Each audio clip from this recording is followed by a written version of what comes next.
ආයුබෝවන් ඔයාලා හැමෝටම. අපේ හදවතට ගැහෙන්න ස්නායුක හෝ හෝමෝනමය පාලනයක් අත්‍යවශ්‍ය නෑ.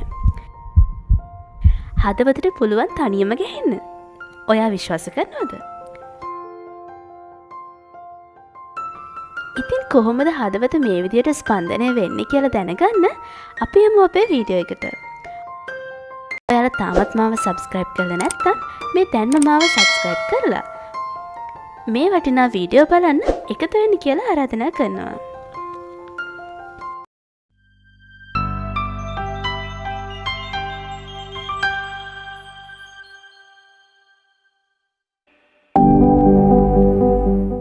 හෘදය තමා විසින්ම විද්‍යුත් ආවේග ජනනය කරගන්නා අතර ස්නායුක හෝ හෝමෝනමය පාලනයකින් ස්වායත්තව ස්පන්දනය වෙනවා. එම නිසා හෘද ස්පන්දනය වීම පේශීජන්‍ය ස්පන්දනයක් ලෙස හඳුන්වනවා. කෙසේ නමුත් නිසංග හෘද ස්පන්දන වේගය පිළිවෙලින් වැඩි කිරීමට හෝ අඩු කිරීම සඳහා අනුවේගී සහ ප්‍රත්‍යානුවේගී ස්නායු තන්තු සැපයුමක් පවතිනවා. ඊට අමතරව ඇඩ්‍රිනලින් සහ තයිරොක්සින් වැනි රුධිරයේ සංසරණය වන හෝමෝන කිහිපයක් සඳහාත් හෘදය ප්‍රතිචාර දක්වනවා.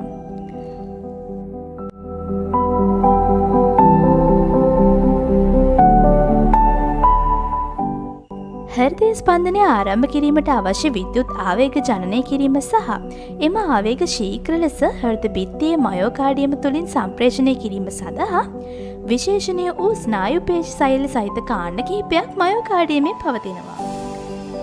එම විශේෂිත කාණ්ඩවලින් සමන්විත පද්ධතිය හෘදයේ ආවේග සන්නයන පද්ධතිය ලෙස හඳුන්වනවා.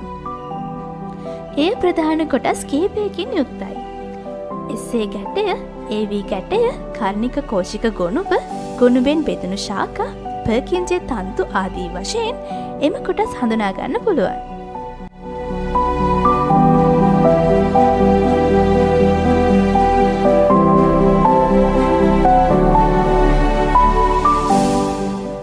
එසේ ගැටය, එහෙමත් නැත්නම් සයන හර්ට් කර්ණික ගැටය.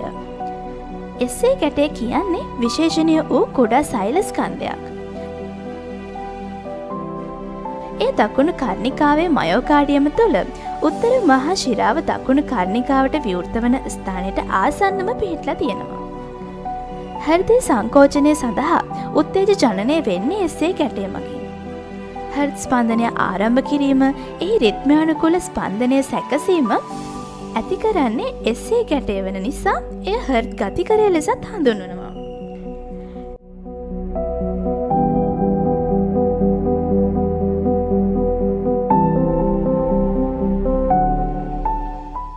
කෙසේ නමුත් හෘද ස්පන්දන වේගය ස්වයංසාධක ස්නායු පද්ධතිය මගින් ඇති කරන උත්තේජන, ඇඩ්‍රිනලින්, තයිරොක්සින් වැනි හෝමෝන සහ උෂ්ණත්වය ආදිය මගින් වෙනස් වෙන්න පුළුවන්.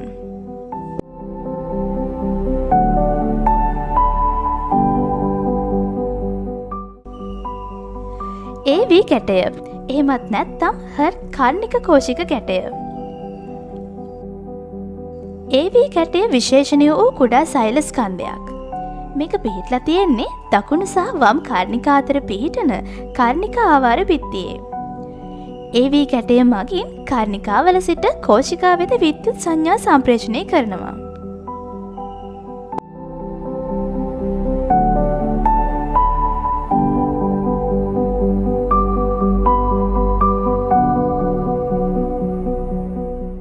කර්ණික කෝෂික ගොනුව, එහෙමත් නැත්නම් හිස් ගොනුව.